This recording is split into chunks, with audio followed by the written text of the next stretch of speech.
our brand, our external brand is impacted the most by the people we pay the least.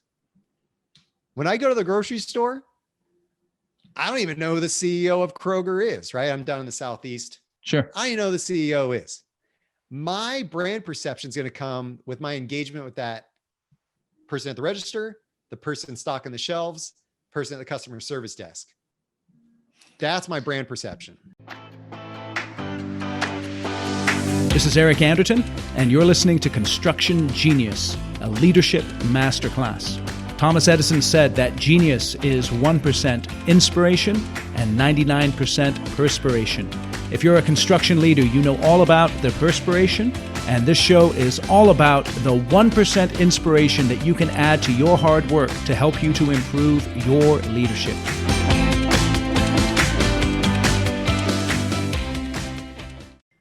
Branding is perhaps something that you don't spend a lot of time thinking about as a construction company owner or executive, but it is essential to the success of your organization.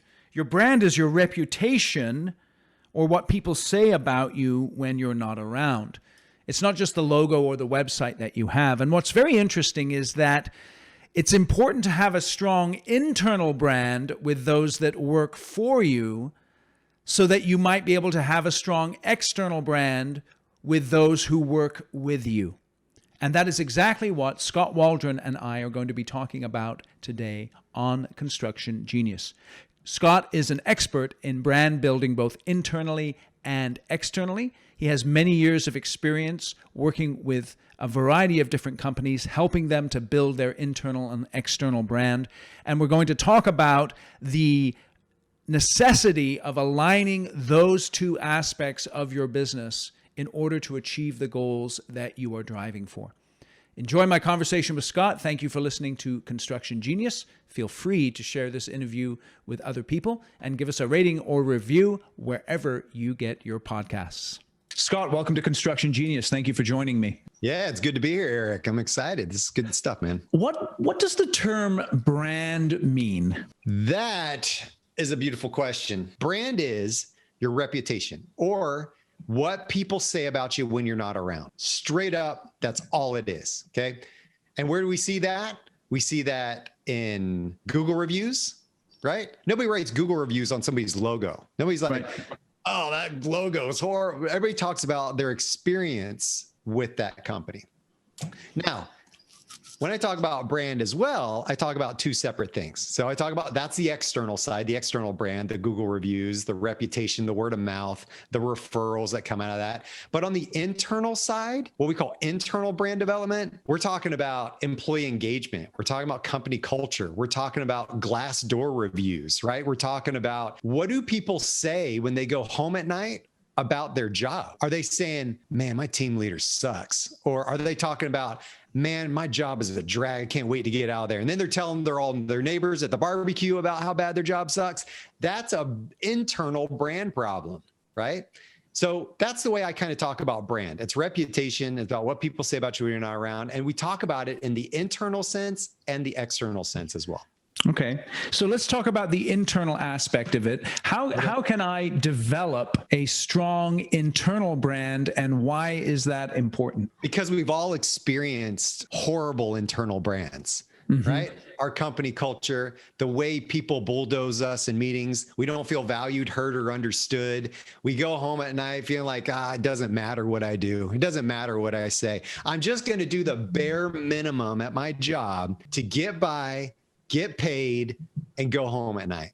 Don't expect anything more from me because you don't give anything back, right? So an internal brand, and how do you develop that, is through strong alignment about who we are, what we represent, what our purpose is, what we believe, and then bridging into consistency in our interactions with each other. Am I treating you the same in this meeting on Monday as I am in our meeting on Friday?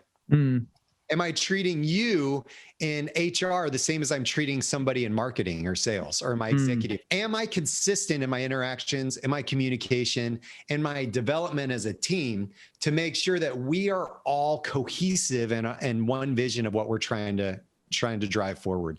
And that is going to drive our external brand and help engagement with our clients and customers. Okay, so it's interesting because often sort of a brand is something that people sort of tack on, but what you're arguing is that a strong external brand is driven by an internal reality that already exists. Bingo, man. You got it. And it needs to start there, because my career for the past 19 years has been in the marketing, graphic design, brand strategy, external brand strategy space. And here's what would happen. We would create a great strategy. We'd create beautiful design work. We'd create ways to get it out to the world. And what would happen is that 3 months later, the executive team would come back and say, yeah, we're not doing that anymore. And then everybody else is like, what? Like, I thought we agreed on this. Wait, what's going on? And they're like, no, John wants to do something different now. And they've wasted time, they've wasted money, they've wasted energy. And now there's disgruntled people inside the organization. So that's why I start with internal brand development. I start on the internal side. We have to be healthy on the inside before we can be healthy on the outside. It's just like with our bodies. We've got to be healthy on the internal side first so we can be better at the external side of what we do. Okay, so let's talk about that. What is the first step to establishing that health or discovering that internal health? Purpose, values, mission, vision. Okay, break those down for me here. Which one do you want to start with? I start with purpose every time. That purpose is the non-negotiable, the thing that drives us, the thing that gives us meaning of why we even exist. It's we believe this. Do you believe this too? We all want to do business with people that believe what we believe. We all want to belong to a company that believes what we believe. And if we can establish that, that's going to be the first step to creating loyalty inside our organization with employees and externally with our customers and clients. So that purpose may be somewhat generic in the sense that it's not going to pertain to my exact industry of demolition right now. That purpose may be good for a demolition company. That purpose may be the same for when I'm doing glass installation. Sure. The purpose is going to kind of be my underlying thing that drives me going forward. So what about, when you're working with a company and you ask for their purpose and they're like, come on, man, our purpose is pretty straightforward. We just want to make some money. And we want to make good money and we want to kick some ass. And I say, why, right? I ask the why question. I dig. People call me like a brand therapist, right? I come in, I dig and I dig and I dig. And sure, we all want to make money, okay? We're all in this world to make money, make an impact of some kind.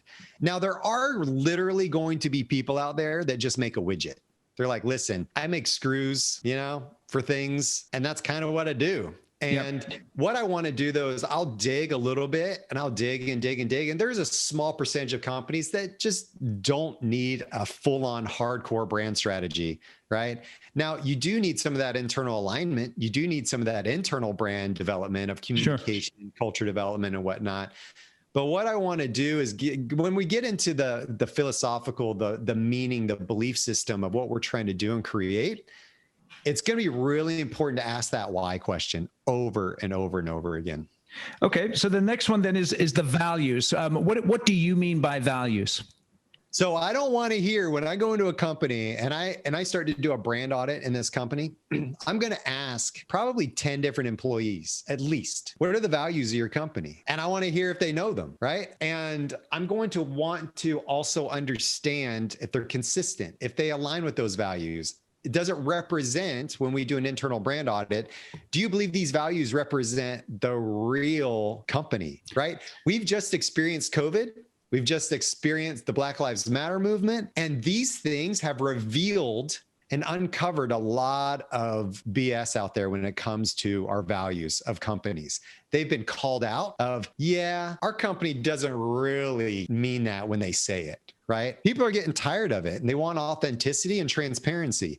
So you're going and you're doing one of these brand audits, and so you're asking 10 different people in the organization what the values are.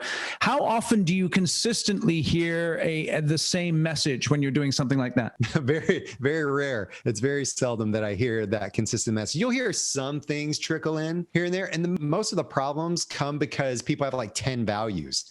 I don't want you to have 10 values, right? Nobody can memorize 10 values. And then they all become generic too. People are just like, customer service is our value. Right. It's like, really? Like, is that really what's going to drive your whole value system going forward? It's like, I'm not going to call you out and say it's not, but I'm going to say there's something deeper there, but behind your customer service. Let's dig deeper of what that really means. That's what I want to get to.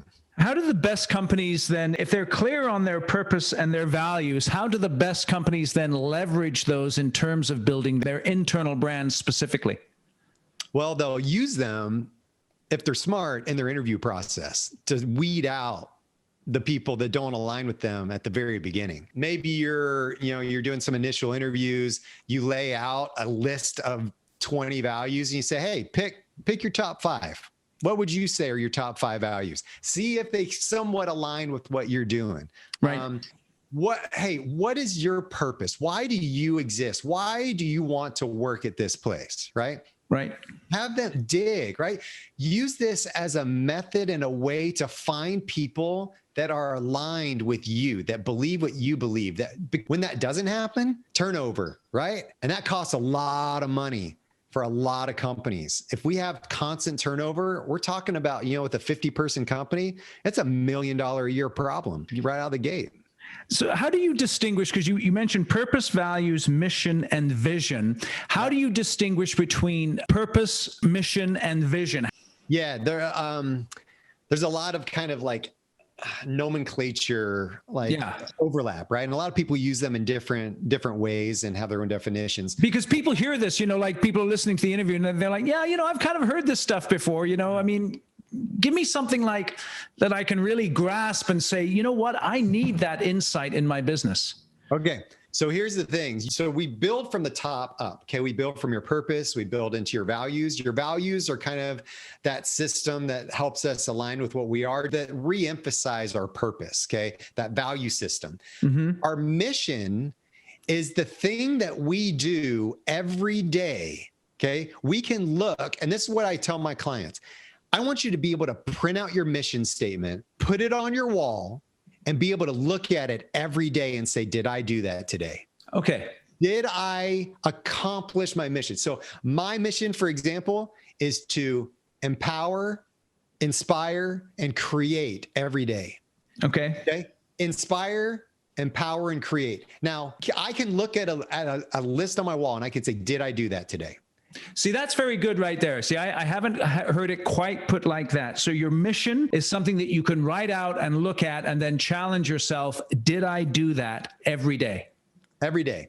And your mission is the thing that if you do that every day, it's going to keep getting you a step closer to your vision, a step closer to that vision. A vision is that North Star that we may not ever reach. Okay. Southwest vision, Southwest Airlines, to be the most loved, most flown, and most profitable airline. That is their vision statement. Are they ever going to be the most loved, most flown, and most profitable airline? Probably not. Okay. Their vision isn't necessarily meant to be reached. It's meant to drive change and to establish something within their company that says, yes, this is bigger than us. Yes, this is going to help us accomplish everything we do every day. So your vision, North Star, it's your guiding light. It's that thing that keeps us in our lane. Mission helps us accomplish that vision by saying, I did this, I did this, I did this. Your values and your purpose are there to reestablish our belief system and why we're even trying to accomplish that mission and vision every day. So they kind of cascade and build on one another. So as you look at those, in your experience working with companies, which of those 4 is most important to the establishing of an internal brand and then that leading to a stronger external brand? The vision is where I would go. It takes all those bottom parts, I think, to get to that vision of what we're trying to accomplish. But I think ultimately the vision is going to be what we need to establish everything we do going forward. We may start out with one product and service, okay, that aligns with our vision. But then maybe 10 years later, 5 years later, we come up with a new product, a new service, something new that because of COVID or whatever happens that we need to rethink, re-strategize what we're doing. Now, I can look at my vision statement and say, does that still align with my vision? Does that still align? So if Southwest goes into some other vertical, right, can they sit there and say, is this still going to help us be the most loved, most profitable, and most flown airline? Right? I don't care what the product or service is. Does it align with that vision? That's why the vision is so important. Because if I have collaborative agreement and alignment about what my vision is, then I know that everything that comes out of my company is going to help us get to that point.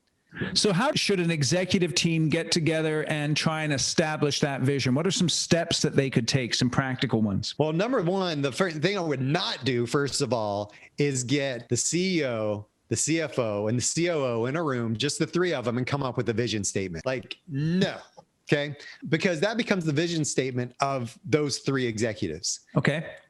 What we also don't want is a room full of 100 people that we all want to make feel included and say, hey, what do you guys think our vision statement should be? And then come together. We need to be strategic about assembling a team from various departments at various levels to understand who we are as a company, what we want to be as a company, and where we're going, and does it still reflect? Now, when we do a rebrand, that vision may be tweaked based on our new products and services and what we're trying to establish, and maybe our new leadership and who.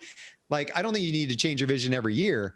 I think it's something that needs to be evaluated. And I think it's something that needs to be looked at and understood by the entire organization. And this is something that I do with companies when I go to internal brand analysis, is I measure companies on 5 things: communication, relationships, alignment, execution, and capacity. And I grade them. I use a tool called Giant. We actually quantify those numbers. And if I see a low alignment score that's affecting your overall company culture score, then I'll actually say, okay, what's the alignment issue? Most of the time, it's we don't know what our vision is. We don't know what our mission is. We don't understand our values. We don't know where to locate them, even if we did know what they were, right? Like that's an alignment issue. What are those 5 things again? Just go slowly through those 5. Okay. Number 1 is communication. It starts with communication. It's the foundation of every company culture. Sure. Relationships. Right. Then we get into alignment, execution, and capacity. Now, most companies, they just focus on number 3 and 4, alignment and execution. They sit there and say, everybody, let's just get on the same page, right, and get it done. Right. Execute. Get on the same page and get it done. Everybody, if we could just get on the same page, get it done. And then they leave. And then what you have at that point is you have this baseline execution. You have compliance. You don't have engagement. Okay. Because if you're just preaching, get on the same page and get it done without establishing communication and relationships, which is the trust building part, then all I'm going to say is, okay, man, I'm just going to, you know what, guys, whatever, it doesn't matter what we think. Let's just get on the same page. Let's just agree with them because they think they know everything. And then we can just supposedly just get it done to the bare minimum. And that's the problem with internal brand structures, is that we don't put a lot of emphasis on the communication relationships part. We just want the execution. And that's, I get it, but you got to put the emphasis on building the trust first. What do you mean by capacity? What does that mean? Capacity is where we get into the realm of using the resources we have. Okay. So let's take COVID, for example. I've done a lot of coaching and also webinars on increasing capacity when times are tough. Okay. Right. COVID, we had hardcore layoffs, right? Big time layoffs in this country, all over the world, I would imagine. Yep. And people having to do more with less, or do the same with less. We'll just say do the same. Right. They had to understand how to use their time better. They had to understand how to use their people better. They had to understand how to use maybe their physical resources better. And all of that, if we can have better communication, if we can build better relationships, increase our alignment and our execution, then capacity is just going to follow. We're going to increase our capacity if we have all those other things. So I say this to people. I say, listen, you've got 10 people on your team. Would you rather have those 10 people working at 60%, which is the stats that we know based on our experience working in 116 countries, that companies generally work at 58% of their capacity. Right. Okay. Based on engagement levels and other things, right? Would you rather have 10 people working at 58%, or would you rather have 10 people working at 90%? Right. And they go, duh, like 90%. Sure. And I said, okay, so what are you doing to establish that? Because it's possible, but right now you're working at 58%. And that's because you haven't established the communication and the relationships and the alignment good enough to get to the execution and capacity part. So let me ask you this. Let's say I know that my internal brand is broken. That is, I'm struggling with communication, relationships, alignment, and therefore the execution is lacking. What do I need to do to begin to turn that ship around? And how long should I be expecting this to take? First of all, you need to be self-aware. So you understand that maybe there's a problem. You don't know what the problem is, but you know there's something because we're not functioning well. Maybe there's high turnover. Maybe there's gossip in organization. Maybe there's backbiting. Maybe there's a whole level of self-preservation where nobody's working as a team. We're all working in silos because we're all scared to death of something. Okay. Right. So we see symptoms, just like when we're ill, we see symptoms of a problem. Okay. What we need to do is diagnose ultimately what that is. What is the problem? And that's what this tool that I use actually goes in and does. Everybody can get a free account and use this for themselves. It's at giant.tv/30 days. You can put that URL in the show notes, I'm sure. Yeah, absolutely. Yeah. But yeah, giant.tv/30 days. People can go on and you can actually go in, log in, take a personality assessment, understand your team dynamics, and take this invincibility assessment that will grade your team on these 5 things for free. Okay. Mm-hmm. Once you diagnose the problem, then you can sit there and say, like I did earlier, I have an alignment issue. Mm-hmm. Why do I have an alignment issue? I'm going to look at the data and say, oh, we all scored like a 36 on alignment. Oh, we scored a 24 on our vision. Then we can start to say, okay, now we can use tools and coaching and education to focus on that thing, right? No longer is it, we're going to bring in a consultant for a day that's going to teach us about some personality assessment. And then we're going to get this document and put it in our drawer and never think about it ever again. Right. That's done. It doesn't work. So when we talk about how long is it going to take to change? I say, give me 90 days to show you a quantifiable score increase to help your company. So give me 1 quarter and I will show you an uptick in some kind of quantifiable number that will actually show that things are getting better. Okay. You're not going to see a huge jump in that 90 days, but you'll see something. If I'm looking to develop my internal brand, what are some immediate next steps that I should be taking in order to get that alignment and all the things that we've discussed here so far? Number one is I would do an internal brand audit, somewhat survey, right? If of course you can use the Giant platform, right? It's free. You can do that analysis, that invincibility survey for 30 days for free. Get as many people on your team to take that, see where the gaps are, right? Don't BS it, be honest, and see where the gaps are in your data. Right. That's number one. You could use that tool and use that. If you didn't want to use that tool, another thing that I do is I send out internal surveys. Okay. I'll do quantitative surveys, which are more just click this radio button or click this drop-down menu or which one serves you the best or how would you rate this? You can get those quantifier or do qualitative surveys where you're actually getting feedback and do some qualitative interviews with different levels of different people at the company and hear what's going on, understand what's going on, see where the biggest problems are and look for those consistencies and answers. Look for those things that, man, we've heard like 10 people say that. Maybe that's something we need to think about, you know? So it's all about doing the audit first, right? Being aware of your problems. When you do a survey of some kind, you get inundated with a bunch of information.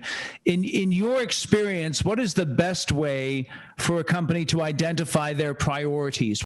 I think they need to be, like I said, looking at the data. I'm a big believer in the data. I can make all the assumptions I want, but they're just my assumptions. And they could be even really good assumptions based on working in 116 different countries, right? But it's still going to be you. It's still going to be your data. So I think you need to go to that well first and understand your priorities there. Coming back as an executive team, looking at the data and saying, okay, we can't prioritize all this stuff right now. Where do we think is the biggest gap?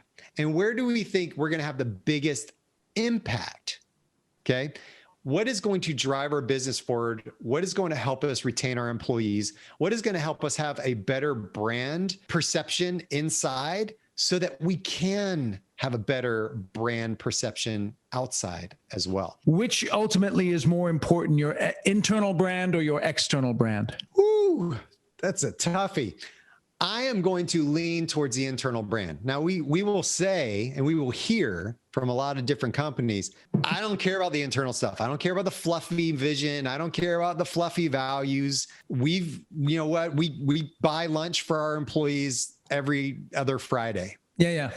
And I'm like, cool. So have you ever heard of Disney? Right. Have you heard of Chick-fil-A? Have you heard of Zappos? Have you heard of those companies that build such internal strong cultures that when you interact with their lowest paid employee, that Disney employee that's standing outside in the hot sun all summer long, they're the happiest person in the world. They make that experience for my kid amazing. When I go to Chick-fil-A, they're always refilling my lemonade, you know, because they're smiling and they're enjoying. That doesn't come just because they love serving chicken sandwiches and they love standing in the hot sun. That comes because of an internal culture that is built and established and trained into that employee. And they find employees that believe what they believe. That's going to translate to dollars, and that's going to translate to loyalty on the external side. Because you know what? Our brand, our external brand is impacted the most by the people we pay the least. When I go to the grocery store, I don't even know who the CEO of Kroger is, right? I'm down in the Southeast. Sure. I don't know who the CEO is. My brand perception is going to come with my engagement with that person at the register, the person stocking the shelves, person at the customer service desk. That's my brand perception. So that's really interesting. So the guys out on the job site, people that, you know, they see your sign out on the job site and they see the guys on the work site. That's how they're going to perceive your brand on a regular basis if you're a construction company. You got it. Think about it. Your guys come in, they take breaks every 30 minutes, and then they're also late getting to the site, and they're also not talking cohesively. Maybe they're using a lot of language. Maybe they're using a lot of things that aren't jiving with that particular client. Sure. All of a sudden, that client's brand perception of it has nothing to do with the logo, right? It has nothing to do with the president of that company necessarily. It has to do with these guys. I don't know.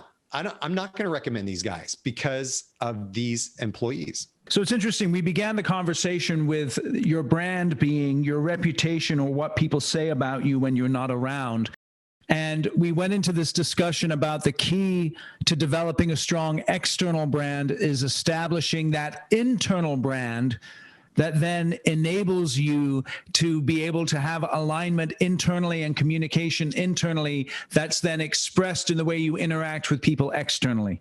Your brand, regardless of whether it's strong or weak, is driven by what's happening internally in the organization. That's the key insight, I think.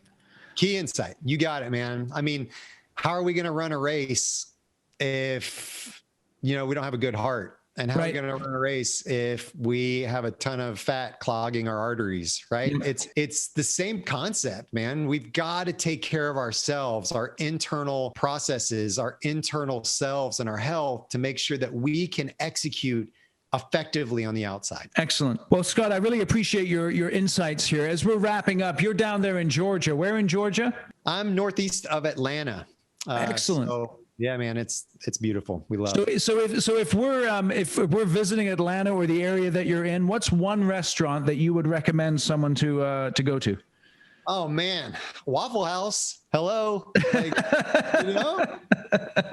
People are gonna hate me for saying that. Yeah, you gotta hit it up at some point in time. So just having that experience is in and of itself part of the whole deal. So excellent. I'll just throw that out as kind of a low hanging fruit. Beautiful. Waffle House. We'll go with that one. And so if you're in the Southeast, I don't think maybe it's on the West Coast. I'm not sure yet, but I know it's I'd have to look at that. Yeah, it's kind of big down there. That's awesome. You guys don't have In-N-Out over there in Georgia yet, do you? We don't, man. But all I've got a lot of contacts in Utah, and they're always like In-N-Out, and you gotta have the secret phrases to get your special In-N-Out burger. Yeah, the animal style. Right on, Scott. Well, I really appreciate your time. Your insights here with branding have been very helpful. Yeah, buddy. Thank you. I appreciate it, Eric. Thanks a lot.